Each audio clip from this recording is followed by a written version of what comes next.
Hello, everyone. Welcome to another edition of the Orthodox Nationalist.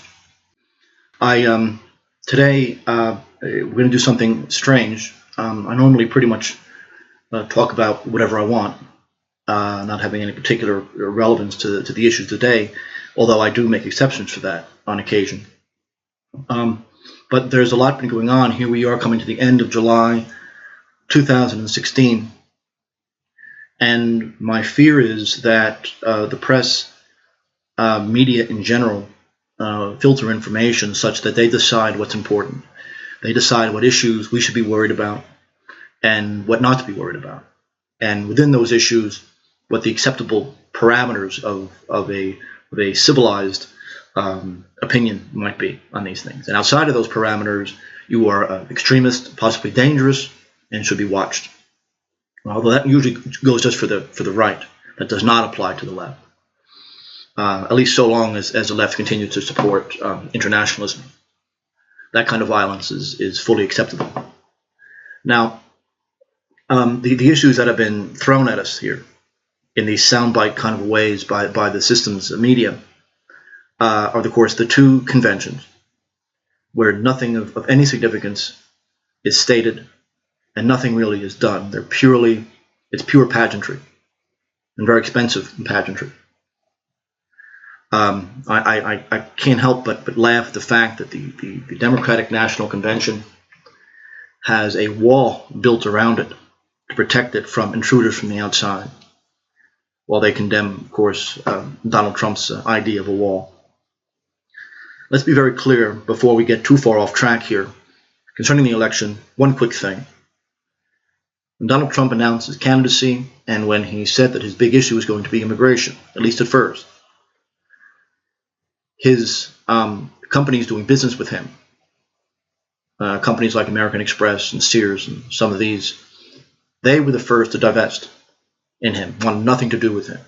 Before anyone had any idea of what was going to happen with Donald Trump, what occurred was it was corporate America that went after him. Long before there were anything in the streets, long before there was any violence or threats, corporate America en masse defected from Donald Trump. They condemned him right away, rendering him really, at least from the media's point of view, just a joke. They didn't count on him financing his own campaign. I think part of the mentality was that he couldn't rely on anybody. So it was corporate America that led the attack on him. And not these organizations in the streets. Corporate America finances them anyway. Their big concern is that so much of their income in America comes from cheap labor from abroad. So much of their leverage to use against higher wage workers, especially white workers, comes from bringing in both low-level and high-level immigrants from abroad, from Mexico, from India, from China, who have India and China who have high levels of education and yet will work for less money. It's far more than just cheap labor. It's also a means to divide people, to bring people in that no one trusts, to create animosity, sometimes artificially, and to give the impression that any complaint, any demand for higher wages, any demand for better working conditions will lead to simply more foreigners coming in, or worst case scenario, they simply divest in the United States and they move abroad. That's really what the issue was. Donald Trump hit on an issue that is so essential to corporate America: cheap labor, the use of non-whites to create division, to destroy any sense of unity in the working class, and to repress wages everywhere. This is what Donald Trump threatened when he began talking about building this wall, whether literally or metaphorically. That was the main concern and the only concern that corporate America had. Anyway, that's what I'm going to say about that for right now. The concern I have is that these are all largely artificial issues. Not necessarily what I just said, but I'm saying in general, issues of the election, things like plagiarizing a speech, the cost of the dresses that the women wear, all the accusations. They're accusing Donald Trump now of having raped somebody many years ago. They will say anything, they will do anything to discredit him. And then issues concerning the sudden interest in a third party, where the regime suddenly noticed the Libertarian Party trying to make sure that Donald Trump doesn't get elected. And something to do with this Japanese game called Pokemon that has got Americans obsessed. Maybe not my listeners. Really, if you're obsessed with this thing, I want you to turn the radio off and just stop listening to me, because I'm insulted that someone like you would actually pretend to understand what I'm saying. I'm being into that kind of garbage. These are the things that Americans are easy to control. They do something like this, and whatever the truth of these kind of the software that's spying on people, it really doesn't matter. What is the point of spying on people if they are so easily distracted, so easily obsessed with this kind of thing? What is the point of spying on them? I say the same thing to people on the right wing. They talk about how their enemies are federal agents. And I know I've said this before, and I'll say it again. You laugh at them and you say, number one, you're not that important. Number two, why? Why are they going to spend the money to try to harm something that can't get 3 people to agree and do anything? So usually, most of the right is not worth infiltrating. So the issues involved here today are largely artificial ones. These ridiculous party organization meetings, in one in Philadelphia, the other in Cleveland, nothing of substance is discussed. Nothing too complicated. Nothing with more than 3 syllables. And certainly nothing, the fact that now the big issue, which is, although being reported, is certainly not headline news, is that the United States is threatening military action openly and loudly against both Russia and China at the same time. American troops are in Poland, in the Baltics, right on the Russian border, in aggressive combat stance. China has already threatened the American Navy in the South China Sea, and this is going to get worse. My personal opinion is that this is the system's last gamble. The economy is unrecoverable. The debt is unrepayable. There is simply nowhere for anyone to go. There's too much production. There's so much debt. No more credit can be extended. And so this overproduction is going to go nowhere. And what the regime is looking at is hyperinflation, collapse, the complete and absolute delegitimation of their sick system. Now, of course, that's a great thing. But the regime, these people didn't get to their positions of power by being idiots. And they certainly didn't get there by refusing to take risks. One of the things, not the only thing, but one of the things that motivated FDR in the early 40s was that there's nothing like a war to resurrect an economy that refused to get going again. Somehow, the executive branch decided that it has the right, constitutionally, to take over the entire economy. And to do this, FDR ended up packing the Supreme Court, simply adding more members, because the Constitution doesn't specify how many members you have to have for the Supreme Court. Complete subversion of anything remotely approaching the rule of law, and no outrage at all. Plus the fact FDR was also hounding his opponents. His political opponents were being rounded up. He failed to do that, to persecute them as far as he wanted to, but he certainly attempted it. And of course today he is seen as a great progressive, because these things are considered progressive. The total war economy is that the state simply takes over all production. Every major capital organization in the United States was taken over by the federal government and ordered to begin producing for war. Now, I'm sure there's all kinds of bureaucratic mechanisms that went into doing this, which I have no interest in studying. What any fool knows is, of course, the federal government had no right to take over anything. The broader point is, in doing this, in creating this huge demand all of a sudden for labor, where millions of workers and consumers were sent overseas. They became wards of the government in the draft and in the military and all the support system. The Depression was over. The Depression was over, and the 1950s and early 60s resulted in a great degree of prosperity for at least most Americans. Now, a lot of that prosperity was bought on credit, so it was all false. But that was a massive gamble on the part of FDR. I don't think anyone seriously doubts that FDR was absolutely obsessed with starting a war with Japan, a country that did not threaten the U.S., and deliberately sending the Japanese ambassador home, knowing full well that his government will fall and the militarists will rise as a result. No one questions that anymore. He brought war on to get himself out of the Depression. The regime is not above doing that now. There's a big difference, though. The U.S. has no money, has no legitimacy, has no social unity, doesn't have the manpower, doesn't have any real reason to fight here.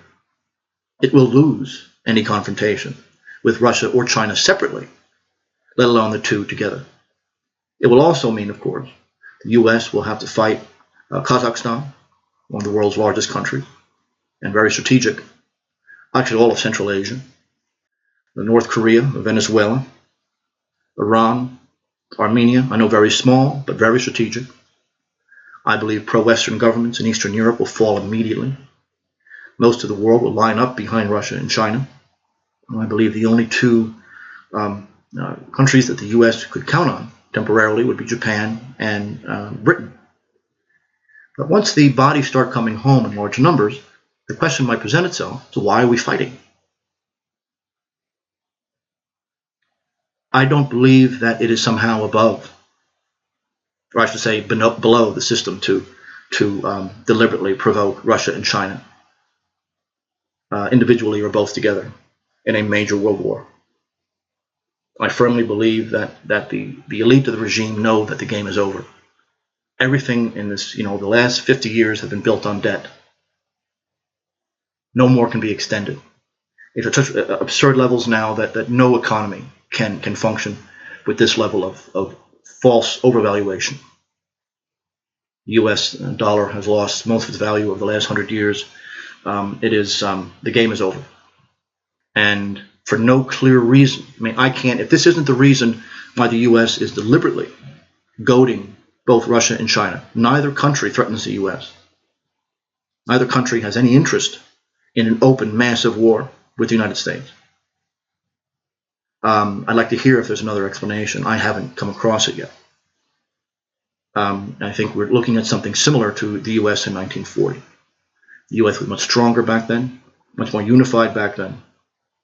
I firmly believe that the American military, when faced with regulars, not ragtag guerrillas, but regular forces, trained and prepared to deal with the U.S., they will be defeated.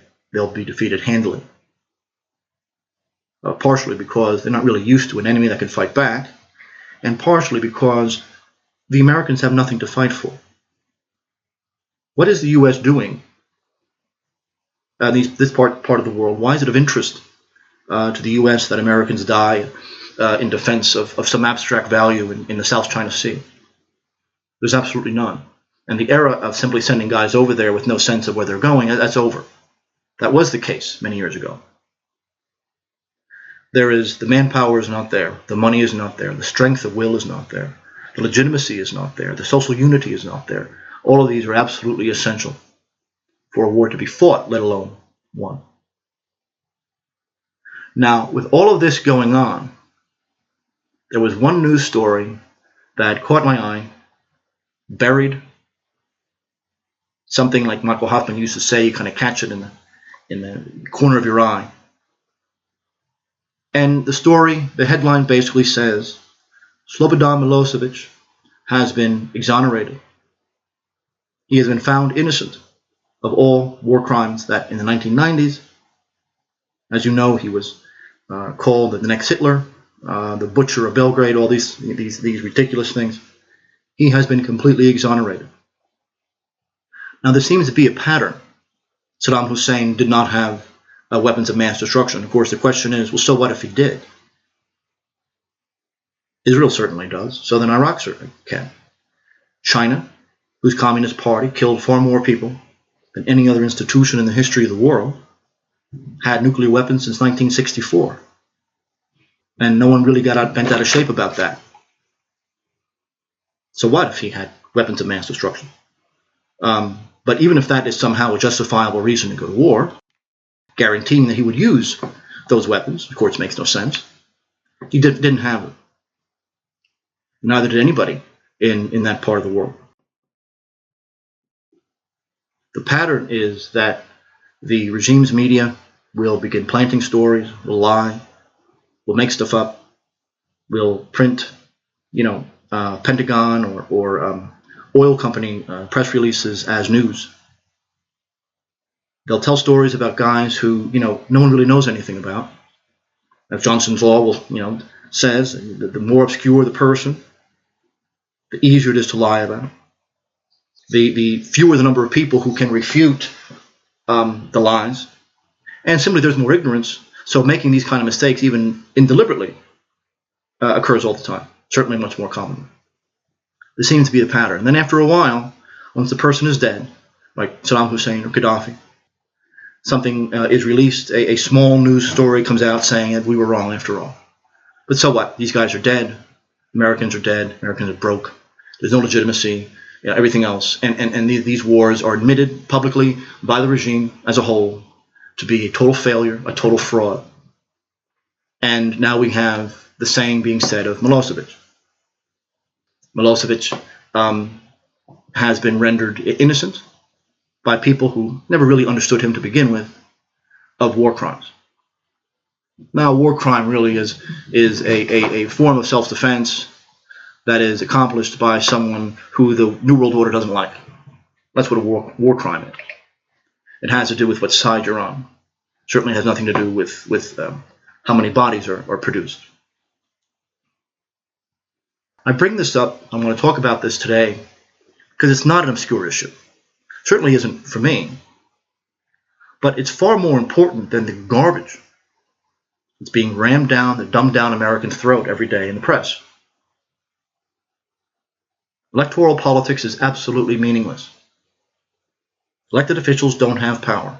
If we had elections as to who ran CBS, I'd be very interested in voting. But until that happens, the window dressing is of no interest to me. Politicians don't have power. Banks have power, corporations have power. Private capital controls the state. Private capital is more powerful than the state. The state depends on private capital to function. If you need private banks to forward you money so you could function, generally you're a lot weaker than the private banks would be. So Bernie Sanders used to talk about how he's going to regulate the banks. And I said, with what? No, the banks regulate you. Unless you're talking about completely, revolutionizing the government, shredding the Constitution, which under certain circumstances may not be a bad thing. I have no particular loyalty to it. The world of the 1780s no longer exists. Those words in the Constitution aren't even understood anymore.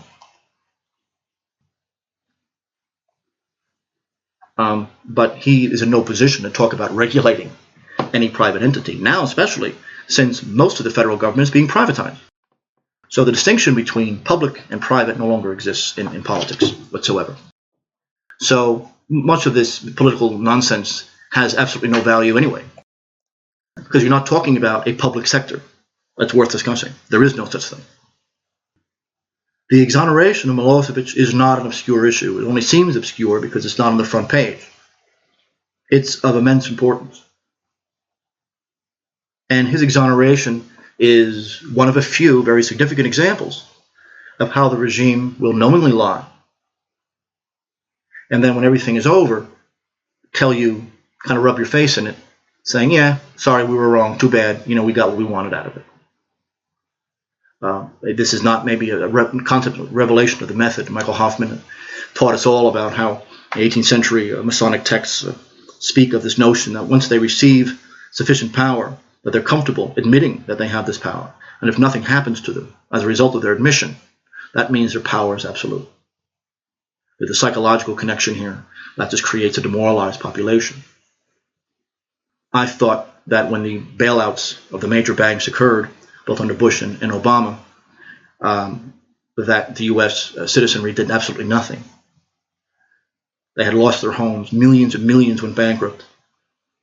So they're screwed over in that respect. Then they're screwed over again, and that more money is extracted from them to bail out the people who screwed them over in the first time. If nothing happened there, then nothing will happen. It needs to be proven to me that the American American male is going to stand up for much of anything. I think you guys need to realize that in terms of actual revolutionary politics, I've said this before, people talk a great game, but think for a minute, I know this is kind of off our subject, but think for a minute of what a revolutionary has to be. You're talking about a revolutionary movement, a violent movement, overthrow a government. Anywhere in the world, it doesn't matter. Revolutionary mind, wherever you are in any period in history, has to be the same. If you were going to take up that cause in America, like the communists always claim to want to do, to be a real revolutionary, you can't have any family. You cannot be married. You cannot have children. You cannot have those kind of ties. It's a huge area of leverage. Your independence will be compromised because you have those responsibilities. So a revolutionary can't be married, can't have children. He certainly can't have a job. He can't have a real identity.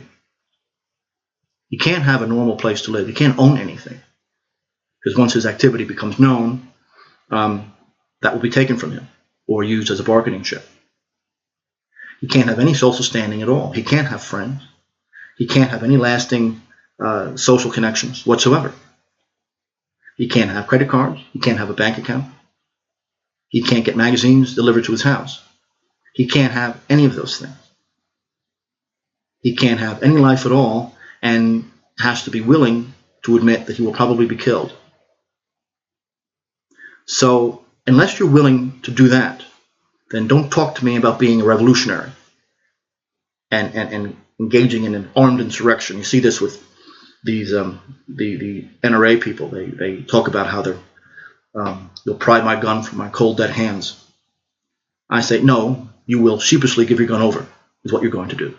Because you know that to be a revolutionary, to take up arms against the state, you have to live that kind of a life, or else you won't be successful.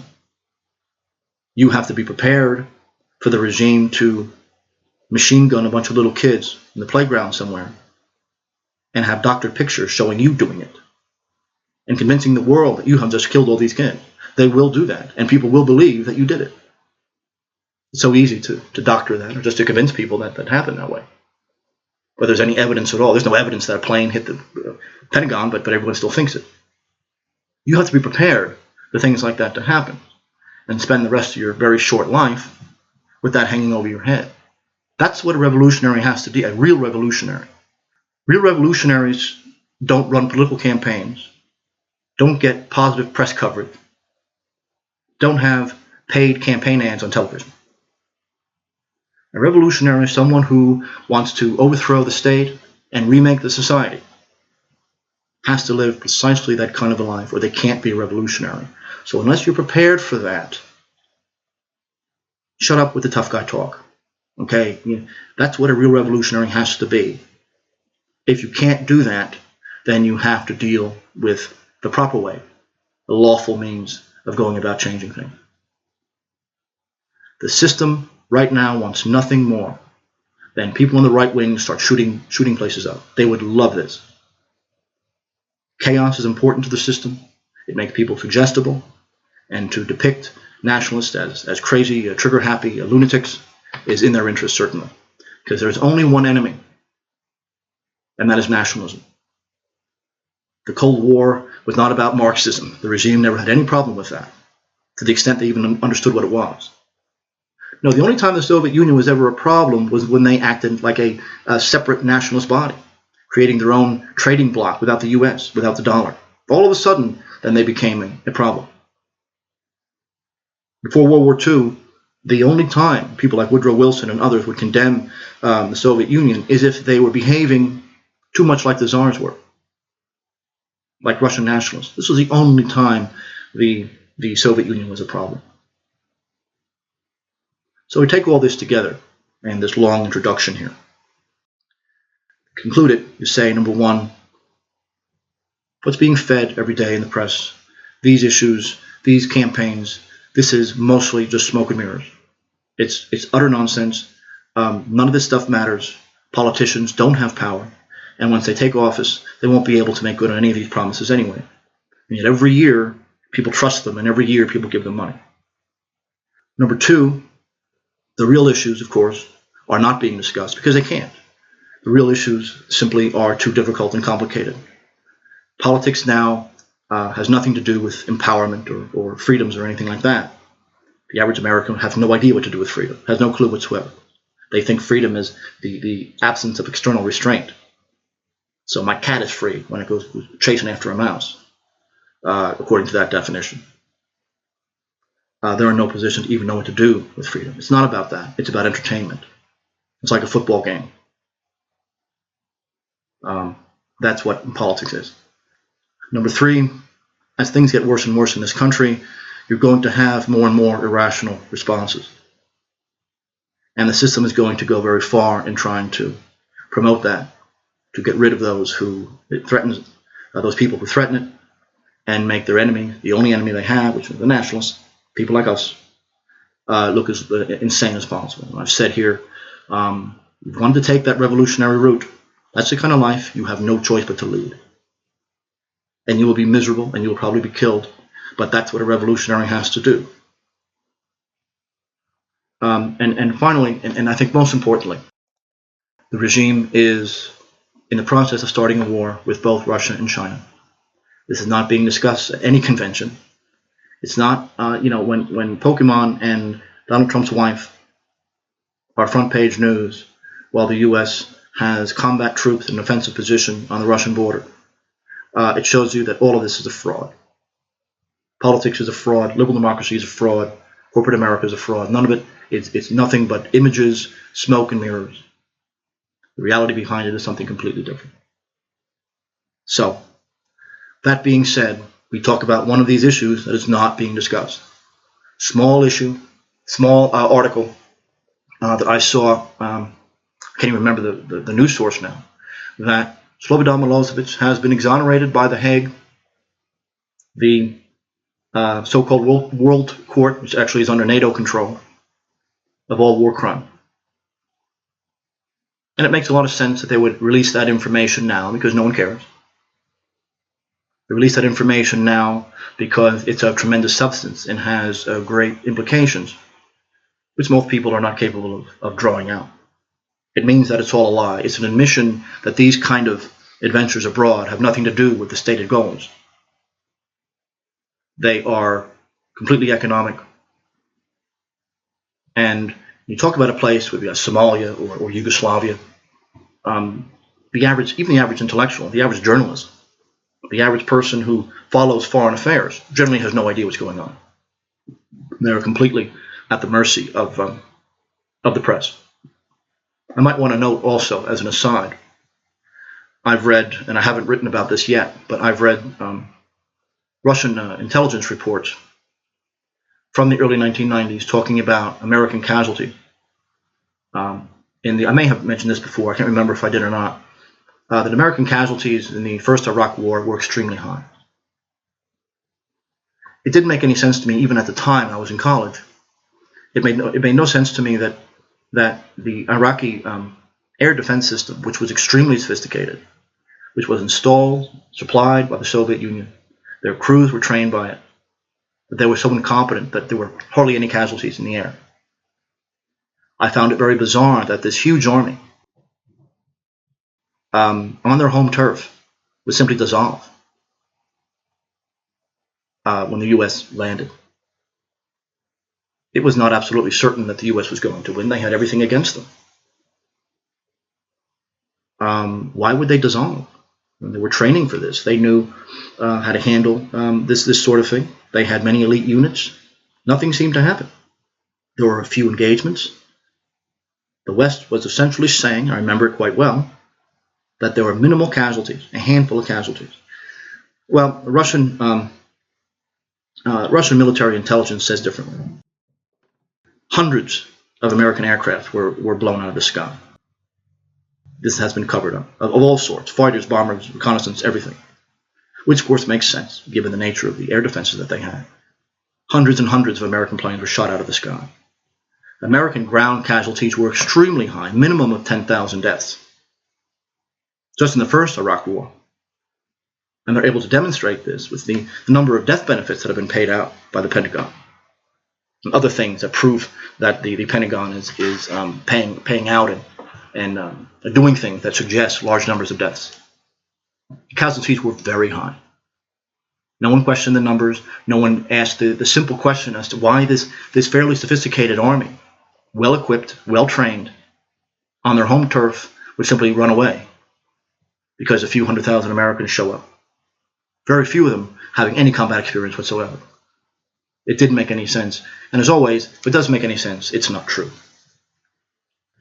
So, in that vein, though, I wanted to talk about Yugoslavia under Milosevic.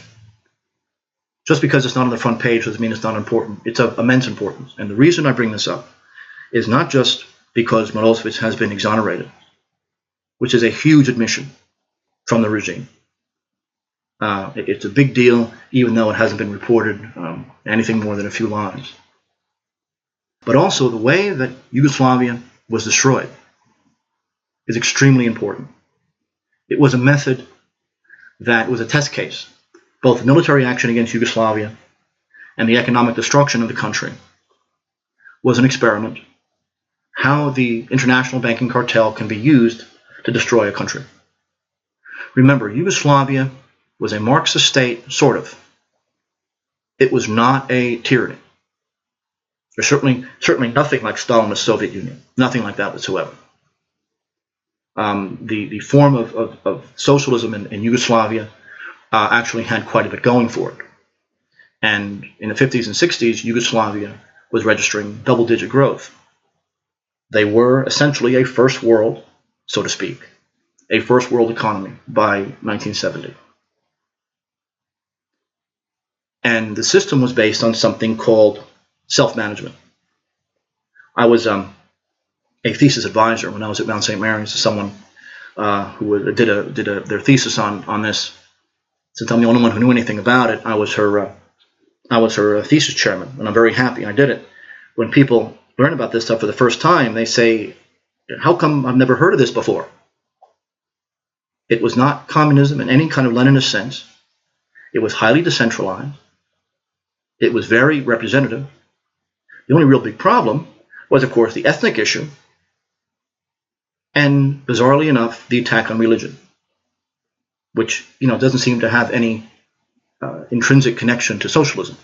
There's certainly plenty of Christian socialists out there. I'm one of them. Socialism before Marx was far more idealistic and certainly very religious prior to Marx. It was Marx and the Rothschild family that turned it into this atheistic cabal. But even in that department, the church was not nearly persecuted the way it was in the USSR. Self-management simply organized this way. Number one, you had the commune, which was a non-economic political unit. It raised its own funds. It took care of basic social service. Most of the positions there were elected. This was the basic unit of government that everyone dealt with on a regular basis. The parallel structure there was in the economy. Workers' councils in any given industry, in the sector as well as in the individual firm. This is where the Titoist system really should be taken very seriously. It worked. It worked for a while. It turned Yugoslavia from third world to a first world country in a generation, without a lot of the problems of extreme inequality that statist capitalism has a tendency to create. The Workers' Council at the firm level, at the company level, was an elected body where workers, management, white collar, blue collar, took their positions on this committee. And really, there's 7 areas that the Workers' Council was focused on. Number one, they manage the day-to-day affairs of the factory in terms of its basic structure and division of labor. Number two, they planned the production methods. They actually laid out in detail how things were to be done. Number three, they distributed all the firm's income, accounts receivable and accounts payable. Number four, they took care of all human resources. They hired, they fired, they promoted.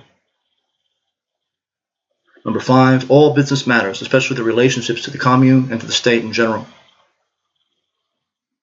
Police, regulatory work was handled by this council. Number six, all profits were distributed by the council. And finally, the relationship as, well, more abstractly, they were an ideological body, that they maintained the socialist idea at the firm level. That was the weakest of all of their jobs, but that actually became a big problem because pragmatism and ideology was always clashing. Now, this system worked. While Tito was not elected, companies that actually produced things that you spent most of your life working for, these did have elected bodies running things. Profits, income, accounts payable, all of these were decided on by the Workers' Council. This was elected. This had a lot of turnover. In fact, Tito even went so far as to ban all kinds of the technocratic domination, where it's the same people getting elected every few years. He needed to stop that. That's a very common thing in these councils. The same guys would show up again and again, more interested in power than anything else. Turnover actually was impressive. If you were there long enough, everyone ended up serving on this council. And this is how the system ran. This is not Soviet socialism. To a great extent, this has more to do with even a pre-modern form of socialism than the Leninist variety. The Leninist variety of socialism had nothing to do with labor. I've said that on this program before. I said it in writing. I will continue to say it. Tito actually was the only socialist at the time who worried about workers. It was extremely rare for Lenin or Stalin or Trotsky or Khrushchev to do anything that improved a lot of labor. They were a tool that the party used. They were exploited beyond belief. The Soviet Union and the Warsaw Pact had nothing to do with labor. It simply was this instrument where the fruits of the labor of the population were transmitted to the party. That's all it ever was. Ideology was irrelevant. You could point to nothing in their history that improved in any substantial way or any sustained way the lot of labor. They were always seen as a tool of the dictator. But with Tito, you actually have a care for labor. He was a freak in the socialist world. It was almost as if the Soviets were saying, what is all this worker stuff? That's not what socialism is. And for very good reason, Yugoslavia has always been kind of this black spot, even among socialists, that no one knows how the society ran. And yet it did become a first world country in a fairly short period of time. Now, the ethnic issue was always a huge problem, and it took a very powerful central figure, one that had enough power to purge the regional bodies of people who were, and the other big issue was centralization versus decentralization. Tito had rejected both extremes. He saw decentralization as just an invitation for these people creating these mini empires for themselves, carving out their own little fiefs and using ethnicity as a way to separate from the rest of the society. On the other hand, centralization took away from the concept of self-management. Self-management became a part of the society, not just the economy. Tito's mentality was he didn't have plans in the Soviet sense. These were very flexible. They gave the general outline of what they might want to see happen, but how this was to be carried out was a job of the Workers' Council. That there was simply a flexibility there. But by the early 1970s, he needed to purge the regional party bosses. He is always concerned with the notion of this technocratic domination. People who don't care about political theory, who don't care about the nation, who don't care about democracy or representation or freedom. People who just are obsessed with efficiency and getting things done without questioning why it should be done or how it should be done. They have no real loyalty. They're simply functionaries. And they live and breathe the administration and the mechanistic mentality of the bureaucracy. Unfortunately, these people are necessary for any society to function. You need functionaries. But giving them power is another matter. And Tito and the notion of self-management was constantly at war with the technocracy, so to speak, which in many ways often includes bankers, loathed the idea of self-management. Now, the tragic ending to all of this, and one of the main points I'm trying to make here, is the means by which the IMF, the globalist New World Order, so to speak, the very beginning of its victory, over this irritating Soviet Union, how they went about experimenting with destroying a society.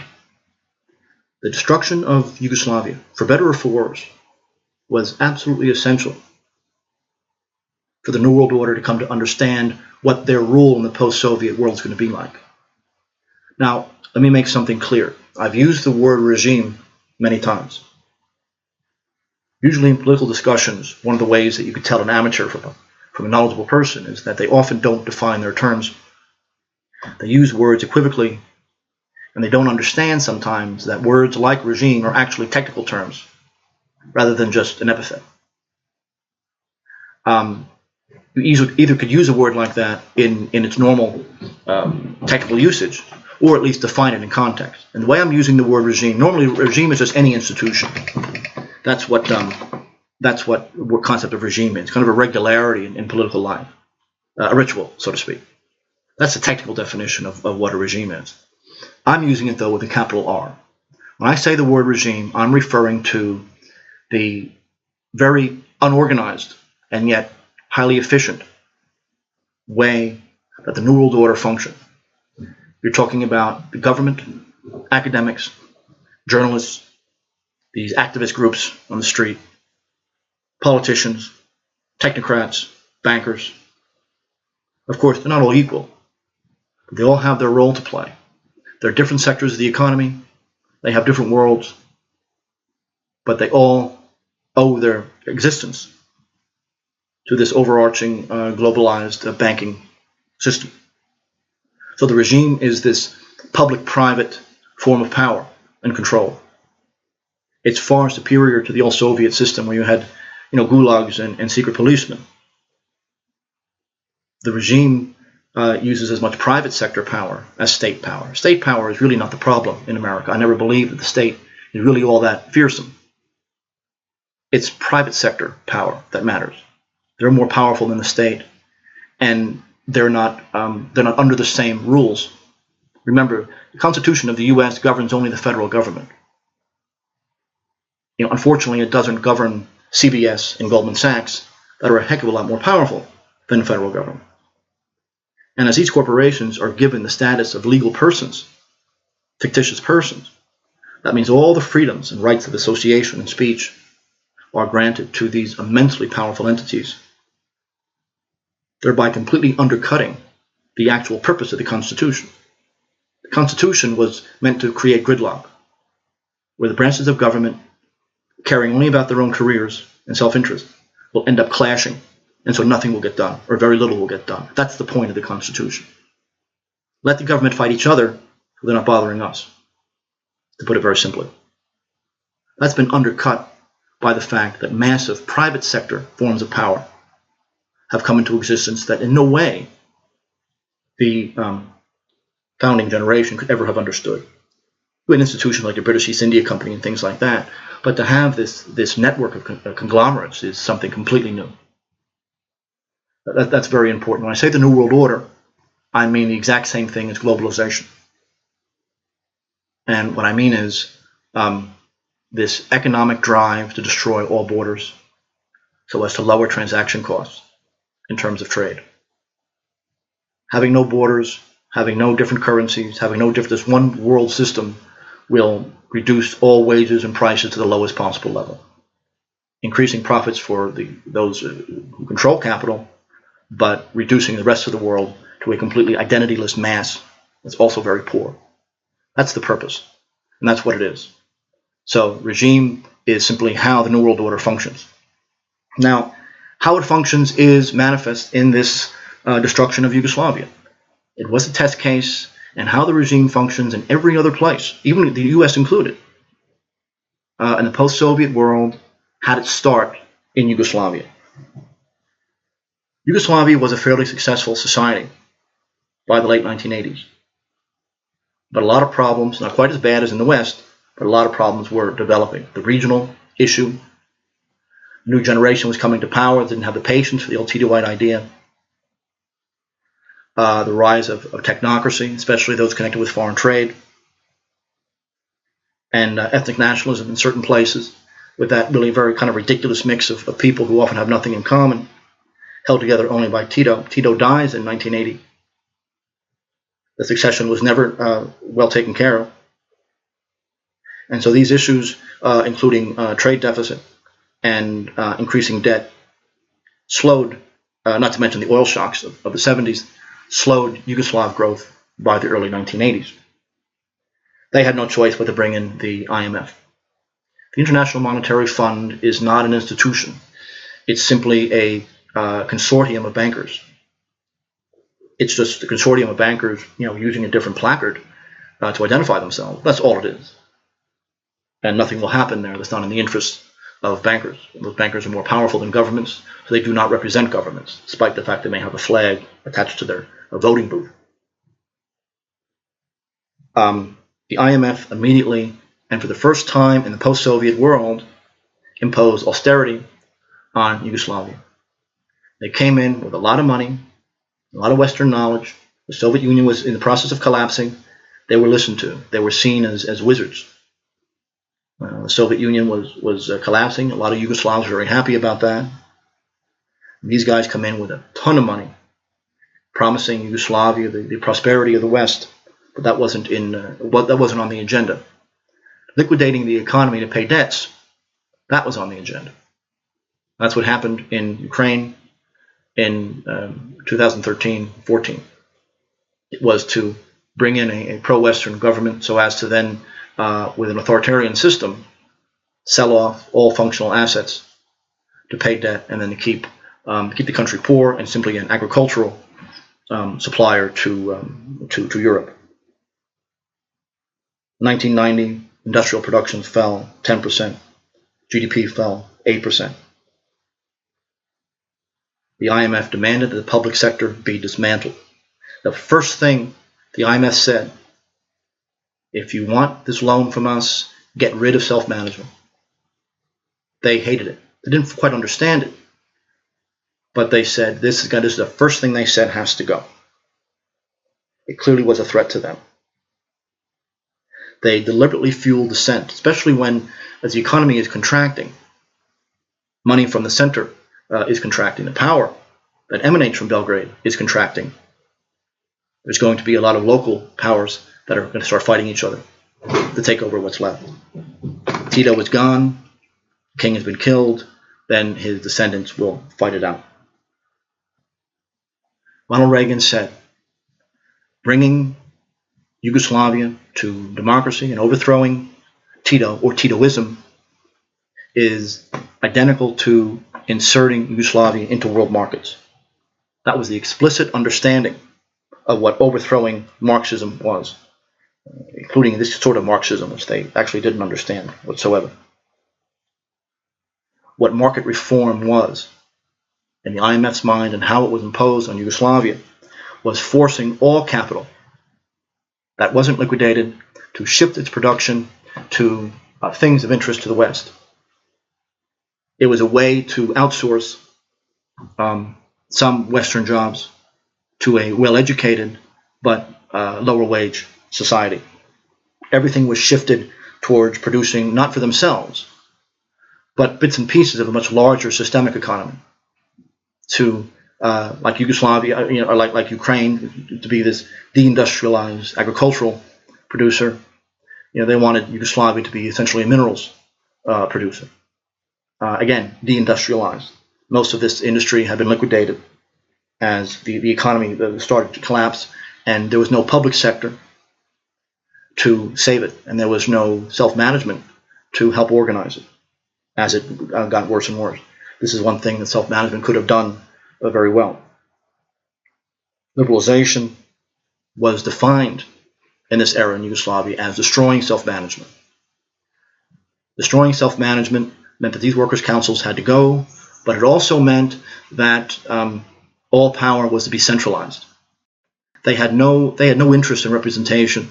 They only cared about having as much power as quickly as possible, so as to go after these profitable businesses before the owners or workers got gist of what's going on.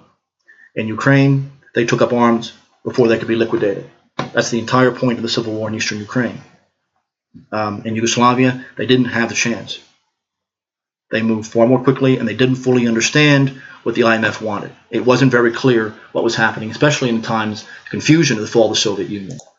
It should be noted that the man who wrote the austerity program and the so-called reform program for Yugoslavia in 1990 was no other than Jeffrey Sachs, the famous Goldman Sachs banking firm.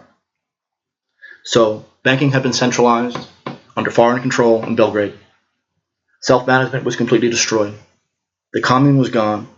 Everything tightly, at least economic power, was tightly centralized, and the ethnic groups were encouraged to take more power for themselves.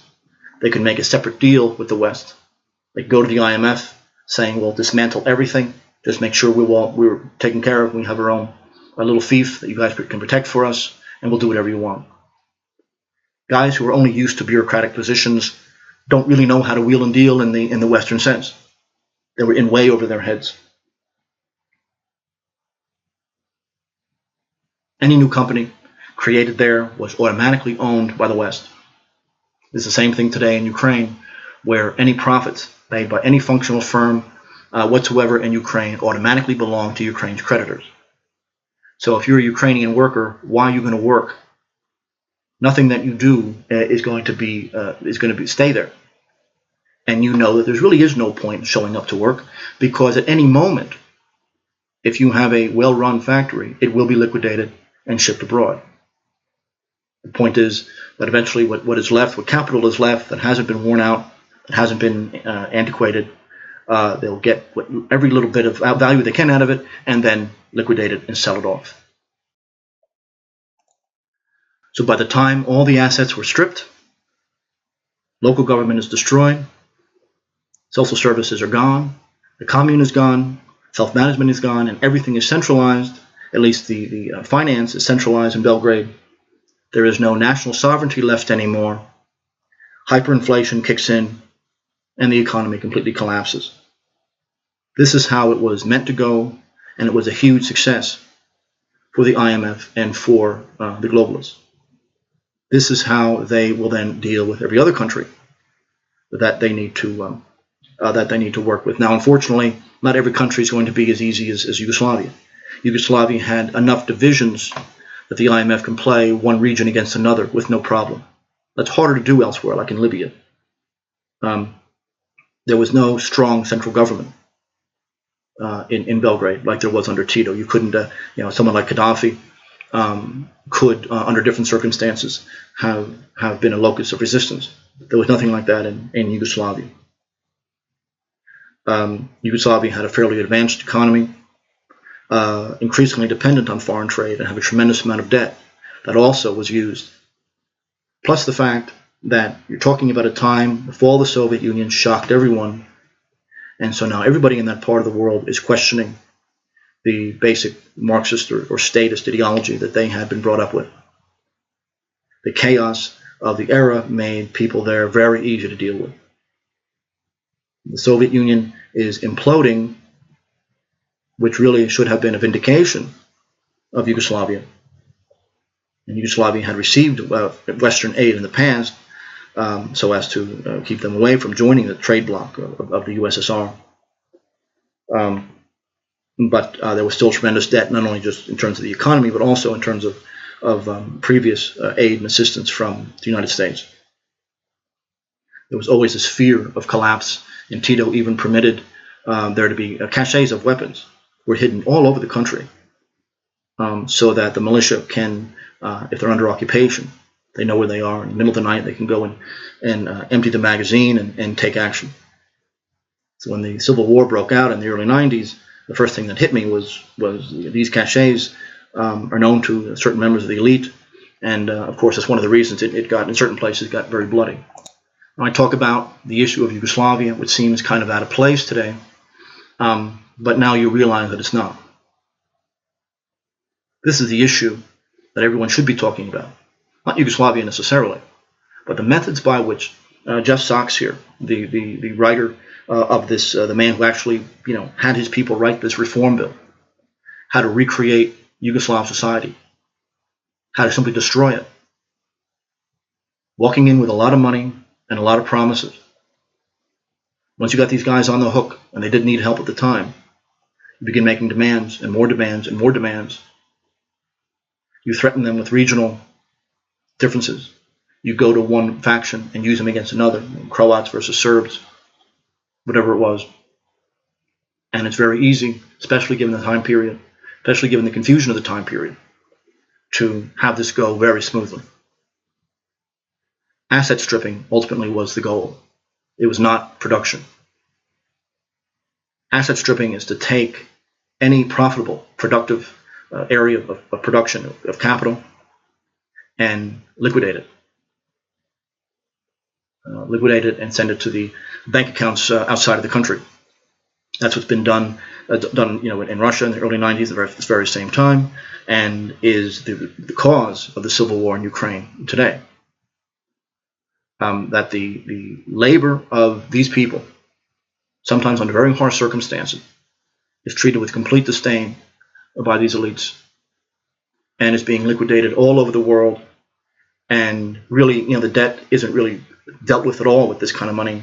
It goes into the pockets of those who are doing the asset stripping, both local and foreign. And the locals are in no position to do much of anything without foreign money. Remember, oligarchy in different parts of Eastern Europe exists because they're sponsored by the U.S., because they have the protection, diplomatic and financial, of the U.S. This is why the IMF can, loan with quotes, loan money to Kiev, knowing that they'll never see that money again, knowing that there is no rationality in the economy and there is no economy. It is possible to simply strip a country so bare that there is no production going on that isn't foreign owned. Yugoslavia, middle of the 1990s, had collapsed completely. And then once the IMF, the globalist movement, once the regime had taken everything that they could have, once the regime completely destroyed self-management at all levels, took all profitable industries, started a war amongst the regions, they then very piously sat back and said, we stand for self-determination of the different ethnic groups in Yugoslavia. And the time for the end of Yugoslavia, I think, is here. They would piously intone that we're interested in this. Now I think they should be independent. After they've created the conditions for this, they've created the animosity, they've destroyed the economy, and now they're sit back and act like they are apostles of self-determination. And that's the arrogance, that's the nastiness, the viciousness of the regime, and why I've dedicated myself to making it look as absurd as possible. And that's what I do here. That's what the Orthodox Nationalist is. And with that, I ask you to turn off the damn television. Don't worry about Donald Trump's wife or this Pokemon crap, and read some history. Thank you. I'll talk to you next time.